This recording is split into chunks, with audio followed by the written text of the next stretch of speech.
प्रज्ञानमुदचेतो धृतिस्तज्योतिरन्तरमृतं प्रजासु तन्मे मनः शिव संकल्पमस्तु। संगच्छध्वं संवदध्वं संभो मनांसि जानतां देवा भागं यथा पूर्वे संजानाना उपासते। सहना भवतु सहनौ भुनक्तु सह वीर्यं करवावहै तेजस्विनावधीतमस्तु मा विद्विषावहै। स्वामी विवेकानंद वरिष्ठ माध्यमिक विद्यालय में संस्कृत 10 दिवसीय संस्कृत संभाषण शिविर के समापन समारोह में उपस्थित मुख्य अतिथि के रूप में विराजमान श्रीमान महावीर जी शर्मा, विशिष्ट अतिथि के रूप में विराजमान श्रीमान डॉक्टर नानकराम जी, डॉक्टर जयदेव जी, बहुत ही आदरणीय माननीय सम्माननीय जिला संघ चालक श्रीमान आत्माराम जी, जिला शारीरिक शिक्षण प्रमुख राष्ट्रीय स्वयंसेवक संघ की तरफ से श्रीमान साहिल जी एवं इस पूरे कार्यक्रम के सूत्रधार, इस भव्य दिव्य कार्यक्रम को संपन्न बनाने वाले हमारे बहुत ही इस विद्यालय के मैनेजिंग डायरेक्टर, मुख्य प्रबंधक आदरणीय रामकृष्ण जी को आप सबका मैं तहे दिल से हार्दिक अभिनंदन स्वागत करता हूं। संस्कृत का कार्यक्रम है। संस्कृत के कार्यक्रम में इस प्रकार की उपस्थिति अपने आप में गौरवान्वित करती है, हमें बड़ी खुशी देती है। एक बात और कहना चाहूंगा आप सबसे, बड़े महानुभाव आज यहाँ उपस्थित है। ये सारा का सारा कार्यक्रम संस्कृत भारती के सौजन्य से चलता है। जैसे कि भाई साहब ने बताया कि संस्कृत भारती एक स्वयं पोषित संस्था है। आवाज नहीं, मैं खूब जोर से बोल सकता हूँ। संस्कृत भारती एक संस्था है जो निःशुल्क संस्कृत पढ़ाने सिखाने का प्रयास करती है। 1996 से इस संस्था की स्थापना हुई थी। प्रत्येक गांव में, प्रत्येक शहरों में, प्रत्येक नगरों में, यहाँ तक कि विदेशों में भी इसके अनेक असंख्य कार्यक्रम इसके द्वारा आयोजित किए जाते हैं और सारे के सारे कार्यक्रम पूर्णतया निःशुल्क होते हैं। छोटा सा कार्यक्रम करें तो क्या नहीं लगता, आप सब इस बात से सुपरिचित है, मुझे कहने की आवश्यकता नहीं। घर में छोटा सा आयोजन करें तो उसमें भी खर्चा लगता है। तो इतना बड़ा भव्य दिव्य कार्यक्रम करने के लिए हमें बहुत सारे धन की आवश्यकता पड़ती है। तो ऐसा नहीं कि सारे के सारे कार्यक्रम वैसे निःशुल्क होते हैं। ये जो पढ़ने वाले हैं, पढ़ाने वाले हैं या जो इस कार्यक्रम को आयोजित करने वाले हैं वो पैसा नहीं लेते, बाकी पैसे तो इसमें लगते ही हैं। तो उसकी व्यवस्था कैसे होती है?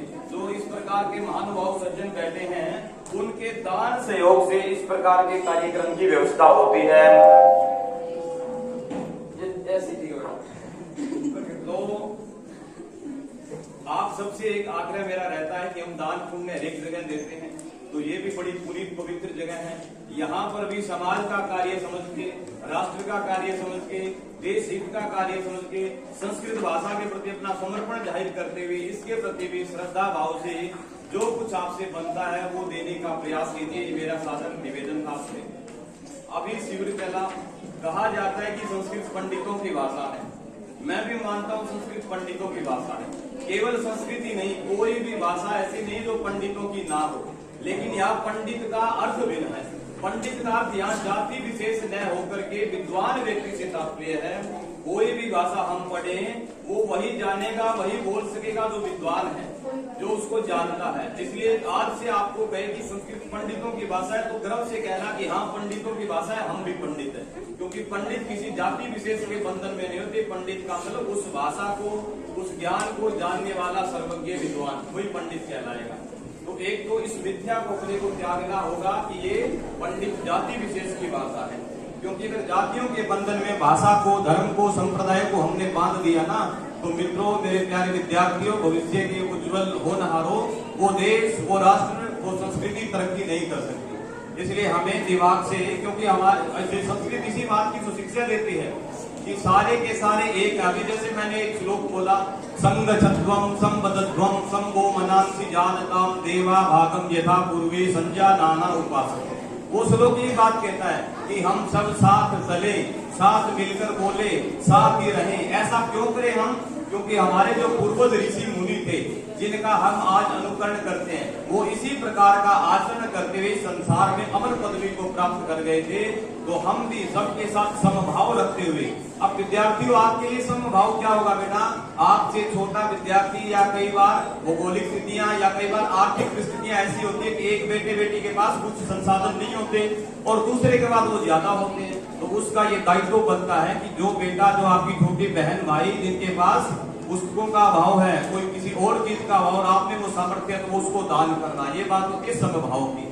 तो सबको साथ रहने की प्रेरणा संस्कृत देती है और ज्ञान का ऐसा कोई स्रोत नहीं है बेटा जो संस्कृत में ना हो। चाहे हम धर्म दर्शन पुराणों की तो बात ही करते हैं, आध्यात्मिकता का तो उनको संस्कृत में माना ही जाता है।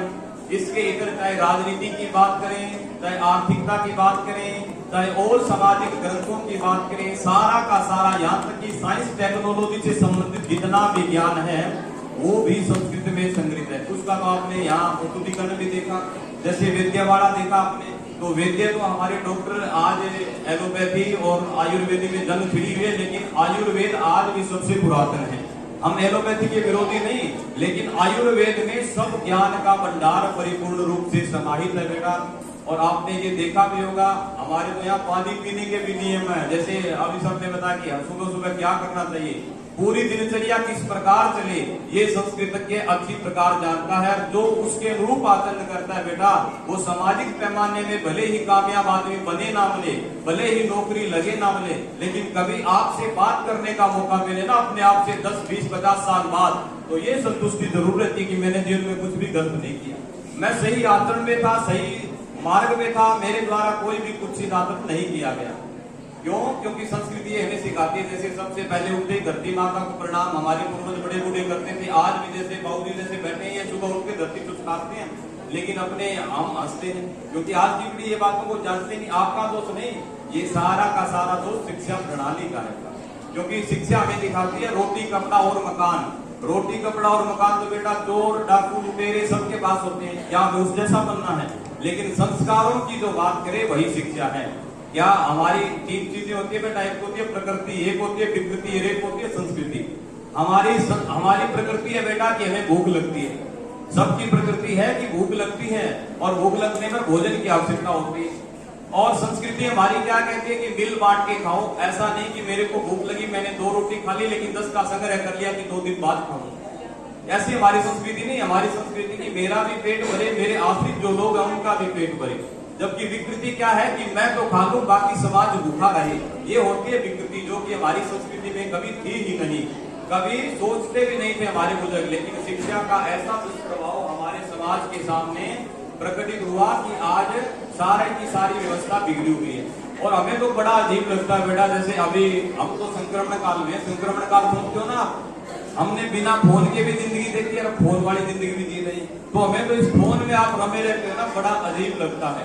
यद्यपि आप क्या पता अपने फायदे के लिए रखते हो, लेकिन मेरे को लगता है फायदा आजकल कम ही देखते हैं, ऐसे उल फजूल की बातों में ज्यादा रमण होता है।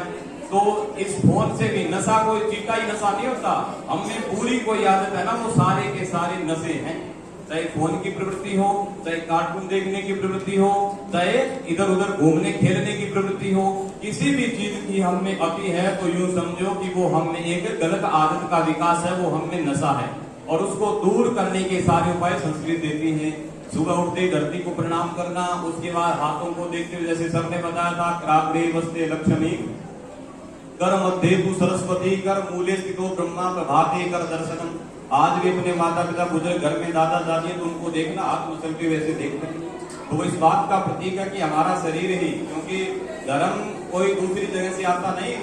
संस्कृत में एक युक्ति है, शरीरम खलु धर्म साधनम, हमारा शरीर ही धर्म का साधन है। शरीर से जो आचरण करेंगे, जो व्यवहार करेंगे वही धर्म है।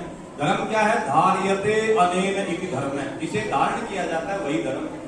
तो धारण का मतलब हमें अच्छी आदतें, अच्छे गुणों का विकास होगा तो वही धर्म है। उसके बाद जैसे आगे पानी पीना है तो पानी कब कब कैसे पीना, उसके भी नियम है। अजीर्णे भेषजे वारी जीर्णे वारी बलप्रदम भोजना चामृते वारी भोजना अंते विषप्रदम। हमारे यहाँ कहा जाता है कि खाना खाने के बाद पानी भी पीना चाहिए, ये संस्कृत में भी आया, क्योंकि इसीलिए 45 मिनट तक शायद खाना खाने के बाद पानी नहीं पिया जाता। तो सारा का सारा ज्ञान संस्कृत में निहित है। और दूसरा संस्कृत का मिथ्या प्रचार एक ये होता है बेटा, संस्कृत सबसे कनिष्ठ भाषा है, कठिन भाषा है। अगर कठिन होती तो इन 10 दिनों में हम आपको छोड़ो ये बाल मुनहार कभी नहीं सीख पाते। और ये इस बात का प्रतीक है, ये इस मिथ्या के घमंड को तोड़ने का प्रतीक है कि छोटे छोटे नन्हे मुन्ने बच्चे बड़े गर्व से संस्कृत बोल रहे हैं। और दूसरा, संस्कृत बोलने का और फायदा क्या होता है बेटा, संस्कृत किसी को अकली आती है ना, अकलाना तुतलाना होता है, वो बच्चा प्रतिदिन अगर संस्कृत मंत्रों का, संस्कृत पढ़ने का अभ्यास करे तो मैं कोई डॉक्टर नहीं हूं, मैं कोई वैद्य नहीं हूं, और लेकिन मैं फिर भी दावा कर रहा हूं, ये मैं गारंटी लेता हूं, कोई वैद्य गारंटी नहीं लेता, जो हकलाना तुतलाना जिसके बच्चे के रहता है, अगर वो बच्चा प्रतिदिन संस्कृत का अभ्यास करे तो 1 मास में उसके हकलाने तुतलाने की जो समस्या है उससे निजात पाया जा सकता है। तो इतना बड़ा दिव्य अद्भुत ज्ञान हमारे शास्त्रों में, हमारे धर्म दर्शन ग्रंथों में निहित है, और विद्यार्थियों के लिए तो बड़ी उपयोगी बातें इसमें आई हैं। चाहे वो ध्यान की बात, जैसे इन्होंने के विद्यार्थी के गुण का प्रतिष्ठा बको ध्यानम स्वान निद्रा तथैव च अल्पाहारी गृह त्यागी विद्यार्थी ने पंच लक्षणम, ये 5 लक्षण विद्यार्थी में होने थे, वही वास्तविक विद्यार्थी है। अभी कल गुरु पूर्णिमा भी गई, आजकल एक और बड़ी भयंकर समस्या विकराल रूप लिए है। हम अखबारों में, समाचार पत्रों में रोज देखते कि गुरु शिष्य का सम्मान बड़ा कम। अभी गुरु पूर्णिमा गई है, कल ही गुरु पूर्णिमा थी, उसकी आप सबको बधाई। अब गुरु क्या था, आजकल जैसे ये विद्यालय हैं, प्राचीन काल में ऐसे विद्यालय प्रचलित नहीं थे बेटा, तब गुरुकुल परंपरा थी, और गुरु के पास रहने का मतलब था कि 25 साल तक वो बच्चा जैसा गुरु चाहेगा वैसा बनेगा। अब जब ये 6 घंटे में आपको जैसा चाहे वैसे बना सकते हैं, तो सपोज करो आप 24 घंटे आप जिनके सानिध्य में रहते हो वो कैसा आपको बना सकते हैं। तो बड़ी अद्भुत दिव्य ज्ञान परंपरा थी गुरु शिष्य परंपरा। गुरु शिष्य का बड़ा सम्मान करते थे। उसी परंपरा को आप एक क्षण बनाए रखना, क्योंकि संस्कृत का विद्यार्थी अगर संस्कारित नहीं होगा तो फिर दूसरा कौन। समाज में ना संस्कृत वालों से बड़ी अपेक्षा रहती है। आपने भी देखा होगा, कोई स्कूल में जैसे शास्त्री जी हैं, तो कोई बात अगर विशेषकर धर्म संस्कार से संबंधित बात है तो प्रत्येक कहता है यार मेरे को नहीं पता, शास्त्री जी को जरूर पता होगा। तो हमसे समाज बड़ी अपेक्षा रखता है, बड़ी आशा रखता है। समाज की उस अपेक्षा आशा पे बेटा खरे उतरना है अपने को, और मात्र ये अभ्यास से नहीं, ऐसी प्रवृत्ति नहीं बनानी कि यहाँ 10 दिन सीख लिया उसके बाद घर गए, वही घोड़े वही मैदान भूल गए। ऐसा भूलना नहीं है। आप में से कुछ बच्चे ऐसे तैयार हैं जो टूटा फूटा अभ्यास कर सकते हैं। संस्कृत की यही विशेषता है, वो कैसे भी बोलो, और ज्यादा ना आता तो किसी के पीछे हलंत लगा दो, किसी के पीछे बिंदी लगा दो, किसी के पीछे मैं लगा दो, वो संस्कृत बन गई।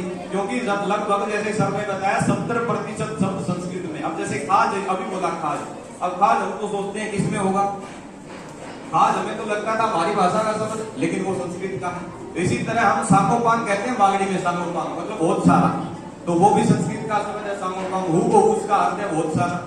तो ऐसे पता नहीं कितने अनगिनत शब्द हैं जिनकी हम गणना करें तो संख्या भी खत्म हो सकती है। ऐसे असंख्य हजारों शब्द संस्कृत भाषा में निहित है।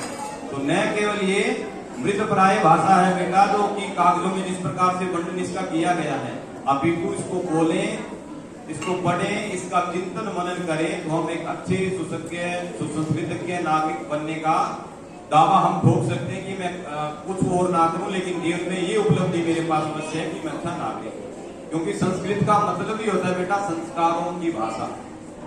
संस्कार का मतलब बड़ों के प्रति सम्मान, छोटों के प्रति प्यार, बराबर वालों का सहयोग, ये संस्कार है। अगर ये भावना हमने परख गई, आजकल स्वस्थ प्रतिस्पर्धा नहीं रही। जैसे आप कंपटीशन देखते हो ना, गला काट प्रतियोगिता है, यानी मैं दूसरे का गला काट सकता हूं अपने प्रथम स्थान के लिए। ऐसी प्रतियोगिता आजकल प्रारंभ हो गई है, जो कि समाज के लिए ठीक नहीं है। प्रतिस्पर्धा होनी चाहिए विद्यार्थियों में परस्पर। जैसे स्वस्थ कैसे कि आपका ये प्रयास हो कि सारे के सारे विद्यार्थी पास हो लेकिन फर्स्ट में आओ, ये स्वस्थ प्रतिस्पर्धा है। हम ये कहते हैं कि सारे के सारे फेल हो, मेरे अच्छे नंबर आए। तो ये क्यों है? आपका दोष नहीं, क्योंकि सारी की सारी बनावट इस प्रकार का चक्रव्यूह हमारे सामने रच दिया गया कि हम उनसे निकल ही नहीं पाए। और हम जैसे शिक्षकों का विशेष रूप से ये कर्तव्य है, क्योंकि ये बाल अनुहार है, जैसे इनके मन पे हम अंकित करते हैं वैसे ही छप जाता है। तो हम सारे शिक्षकों का ये दायित्व है कि हम विद्यार्थियों की नींव को सुदृढ़ तैयार करें। क्योंकि 12वीं तक, जैसे मंच से बताया गया, 12वीं तक बच्चों की नींव होती है। अगर नींव अच्छी हो गई, नींव सुदृढ़ हो गई, नींव मजबूत हो गई, तो उस बिल्डिंग को कई सालों तक रख रखाव करने की जरूरत नहीं होती।